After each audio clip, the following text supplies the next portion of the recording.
تو میرے محترم سامعین، اب جو بیٹی مطلقہ ہو جائے، وہ بھی زمانہ جہلیت تھا حضور سے پہلے کا، ابھی چونکہ اس کے اثرات تھے اس کے اندر، تو اس کا نکاح بڑا مشکل تھا، اور آج بھی اس کا نکاح بولو بولو اسے کہتے ہو علم کا دور ہے، اسے کہتے ہو ترقی کا دور۔ ترقی کا دور تو میرے محبوب کا دور تھا، جب مظلوموں کو بلند کیا گیا، جب عورت کی عظمت کو بلند کیا گیا، اور حضور نے خود مطلقہ سے نکاح فرمایا، حضور نے خود بیوہ سے نکاح فرمایا، فرمایا جن کو تم معاشرے میں برا سمجھتے ہو، محمد ان سے نکاح کر کے انہیں عزت دیتا ہے صلی اللہ علیہ وسلم۔ تو ان میں سے ایک مطلقہ بیٹی کا نکاح سیدنا عثمان غنی سے ہوا، سبحان اللہ، اور پھر جب ان کا انتقال ہوا تو دوسری بیٹی بھی حضور نے ان کے نکاح میں دی۔ تو یہ سیدنا عثمان غنی رضی اللہ تعالیٰ عنہ کی امتیازی خصوصیت ہے۔ مکہ میں حالات جب مشکل میں ہوئے اور صحابہ کو آئے روز تکالیف کا سامنا کرنا پڑا، تو حضور علیہ الصلاۃ والسلام نے صحابہ سے فرمایا جیسے کیسے ہو سکے حبشہ کی طرف ہجرت کر جاؤ۔ 12 لوگوں نے ہجرت کی، جن میں ایک سیدنا عثمان غنی بھی ہیں، اور انہوں نے اپنی اہلیہ کے ساتھ ہجرت کی ہے۔ اور حضور فرماتے ہیں سیدنا ابراہیم علیہ الصلاۃ والسلام نے اپنی اہلیہ کے ساتھ، اپنی بیوی کے ساتھ ہجرت کی، اور اس کے بعد یہ اعزاز میرے عثمان کو ملا ہے۔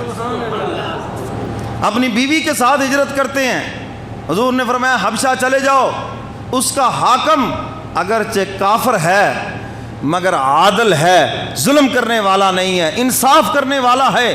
اور سیدنا علی مرتضیٰ رضی اللہ تعالیٰ عنہ کا وہ مشہور قول فرمایا کرتے تھے، کوئی حکومت کفر سے تو چل سکتی ہے، ظلم سے کبھی بھی نہیں چل سکتی۔ جب وہ ظلم کرنے پہ آئے گی تو فرمایا پھر اللہ ان کو لمبی ڈھیل نہیں دے گا، بہت جلد وہ اپنے منطقی انجام کو پہنچ جائے گی۔ حجاج بن یوسف کا ظلم بڑا مشہور تھا، حالانکہ وہ مسلمان تھا، یہ قرآن پر اعراب اس نے لگائے ہیں، یہ مسجدوں میں صفیں اس نے بچھوائی ہیں، بڑے بڑے نیک کام کیے اس نے، لیکن ظالم تھا۔ حضرت عبداللہ بن زبیر رضی اللہ تعالیٰ عنہ کو جب شہید کرنے لگا تو وہ فرمانے لگے حجاج یہ میرا آخری قتل ہے، میں تمہیں بتاتا ہوں آج کے بعد اللہ تجھے ظلم کی پھر مہلت نہیں دے گا، اس کے بعد پھر تو خود اپنے منطقی انجام کو پہنچے گا۔ حضرت عبداللہ بن زبیر شہید ہوئے، 18 صحابہ کو بھی اس نے شہید کروایا۔ جب وہ شہید ہوئے اور پھر اس کو بیماری لگی سردی کی، اور اتنی سردی اس کو لگتی تھی اس کا پاؤں ہاتھ آگ کے اوپر رکھ دیتے وہ جل تو جاتا، مگر یہ کہتا کہ مجھے پھر بھی سردی لگ رہی ہے، اور اسی بیماری کے اندر پھر اس کا انتقال ہوا۔ اللہ پھر ظالموں کو پکڑتے ہیں، اللہ ڈھیل دیتے ہیں، لیکن جب پکڑتے ہیں ان بطش ربک لشدید، پھر تیرے رب کی پکڑ بڑی سخت ہے، اللہ پھر پکڑتے ہیں اور اس کو پکڑ کر آنے والوں کے لیے نشان عبرت بنا کے چھوڑتے ہیں۔ اس لیے ظلم نہ کبھی بھی کرنا، اللہ مظلوم کے ساتھ ہے، ظالم کے ساتھ بالکل نہیں ہے۔ تو خیر بات دور نکل گئی۔ سیدنا علی مرتضیٰ فرماتے کوئی حکومت کفر سے چل سکتی ہے، ظلم سے نہیں چل سکتی۔ ہم بھی اپنے حکمرانوں سے یہی گزارش کریں گے، آپ اور کچھ نہیں ہمیں دے سکتے، نہ ملازمتیں دے سکتے ہیں، نہ آپ چیزوں کو سستا کر سکتے ہیں، کم از کم ہمیں انصاف ہی دے دیں، آپ عدالتوں میں انصاف ہی کر دیں، معاشرے میں انصاف کو ہی رواج دے دیں، تاکہ ہم بھی باقی رہیں، ملک بھی باقی رہے اور ہمارا نظام بھی باقی رہ جائے۔ کیوں جی کرنا چاہیے یہ نہیں؟ کیونکہ کوئی حکومت انصاف سے چلے گی، عدل سے چلے گی، اور میں ظلم سے نہیں کوئی حکومت چل سکتی۔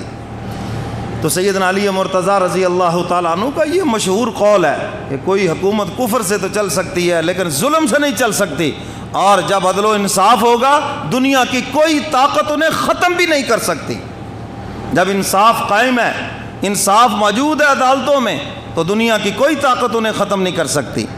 تو سیدنا عثمان غنی رضی اللہ تعالیٰ عنہ نے ہجرت کی حبشہ کی طرف۔ کسی نے خبر پھیلا دی، مکہ کے سارے لوگ مسلمان ہو گئے اور اب ہجرت کی ضرورت نہیں، واپس آ جاؤ۔ اور اس زمانے میں پیغام رسانی کا یہ انتظام تو تھا نہیں۔ سیدنا عثمان غنی اور آپ کے جو رفقا تھے وہ مکہ پہنچے، دیکھا کہ حالات تو پہلے سے بھی بدتر ہیں، پہلے سے بھی زیادہ سختیاں ہیں، پتہ چلا کہ یہاں پر تو صورتحال پہلے سے بھی خراب ہے۔ پھر حضور علیہ الصلاۃ والسلام نے اجازت دی تو دوبارہ یہ حبشہ ہجرت کر گئے۔ تو میرے محترم سامعین، سیدنا عثمان غنی رضی اللہ تعالیٰ عنہ کی فیاضی اور ان کی سخاوت کے واقعات جب انسان پڑھتا ہے تو پتہ چلتا ہے سخی کتنا بلند ہے، کیونکہ حدیث مبارکہ میں ہے حق تعالیٰ فرماتے ہیں میں بھی سخی ہوں اور میرے بندوں میں جو سخی ہوتا ہے وہ میرے قریب ہوتا ہے۔ حضور علیہ الصلاۃ والسلام سخی ہیں اور حضور کی سخاوت کا عنوان عثمان غنی ہے، کیونکہ حضور سے سبق جو پڑھا ہے، حضور سے سیکھا جو ہے، حضور سخی ہیں اور عثمان غنی سخی ہیں۔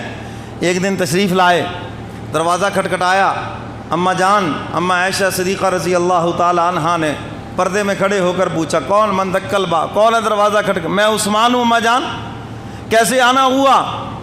کیا حال ہے اہل بیت کا، کیا حال ہے حضور کے گھرانے کا، خیر خیریت پوچھی۔ اماں جان نے بتایا بیٹا کوئی اور پوچھتا تو نہ بتاتی، تو بیٹا ہے نا، داماد ہے نا؟ تو اماں جان نے بتایا کہ حضور 3 دن سے فاقے سے ہیں، 3 دن گزر گئے اسی حالت میں۔ سیدنا عثمان غنی وہیں سے واپس لوٹے اور اپنے آپ کو کوس رہے ہیں، اور عثمان تیرے اوپر بہارے ہوں اور تیرا نبی 3 دن سے فاقے سے ہو، یہ تیرے عشق کے بھی خلاف ہے۔ گھر میں گئے، اناج اٹھایا، اونٹ کے اوپر لادا اور ایک بکری بھونی اور وہ بھی گوشت، ہر چیز خرد و نوش کا سامان وافر مقدار میں لے کر حضور کے دروازے پہ پہنچے۔ کوئی آ کر یہ بات نہیں بتائی جی حضور مجھے ابھی بھی پتہ چلا ہے، نہ حضور یہ ہدیہ ہے میری طرف سے، گفٹ ہے، آپ قبول فرما لیں۔